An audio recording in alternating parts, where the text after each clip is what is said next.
Центр избирком сегодня официально зарегистрировал третьего кандидата на должность президента России – Владимира Путина.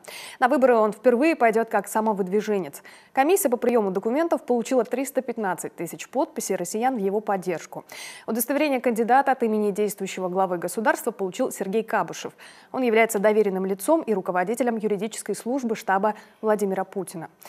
Ожидается, что завтра аналогичные заявки о регистрации будут рассмотрены в отношении председателя партии «Яблоко» Григория Явлинского, уполномоченного по защите прав предпринимателей России, председателя партии «Роста» Бориса Титова и главного научного сотрудника Института социально-политических исследований Российской академии наук, лидера партии «Российский общенародный союз» Сергея Бабурина.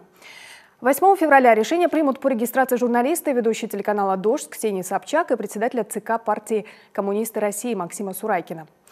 Подводя предварительные итоги регистрации претендентов на высший государственный пост страны, председатель ЦИК назвала случай, когда все кандидаты успешно проходят процедуры проверки подписей, беспрецедентным в истории выборов президента.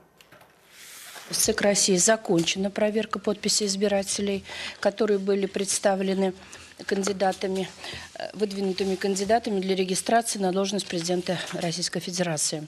Проверка подписных листов проходила в равных условиях для всех кандидатов. К выдвинутым кандидатам, чьи подписи мы проверили, никаких других, негативных оснований для того, чтобы подвергать регистрацию, нет.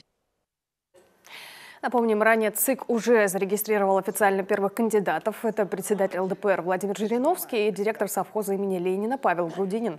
Его выдвинула КПРФ. Оба кандидата не участвовали в сборе подписей избирателей, так как были представлены на выборы парламентскими партиями.